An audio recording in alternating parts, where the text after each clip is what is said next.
حضرت علی رضی اللہ تعالیٰ عنہ نے فرمایا، دو اعمال ایسے ہیں جن کا ثواب کبھی تولا نہیں جا سکتا، معاف کرنا اور انصاف کرنا۔ دولت، رتبہ اور اختیار ملنے سے انسان بدلتا نہیں، اس کا اصل چہرہ سامنے آ جاتا ہے۔ بے شک دنیا اور آخرت کی مثال ایسی ہے جیسے ایک شخص کی دو بیویاں ہوں، ایک کو راضی کرتا ہے تو دوسری روٹھ جاتی ہے۔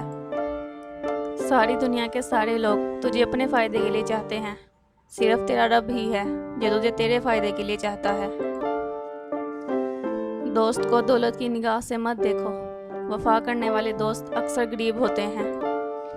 انسان کی تمام پریشانیاں دو باتوں کی وجہ سے ہیں، تقدیر سے زیادہ چاہتا ہے، وقت سے پہلے چاہتا ہے۔ مردانگی کی بہترین سطح یہ ہے کہ مرد کی وجہ سے عورت کی آنکھ میں آنسو نہ آئے۔ کسی چیز سے بالکل نا امید ہو جانا اس کی طلب میں ذلت اٹھانے سے کہیں بہتر ہے۔ اپنے دوست کے دشمن سے دوستی مت کرو، ایسا کرنے سے تم اپنے دوست کے دشمن بن جاؤ گے۔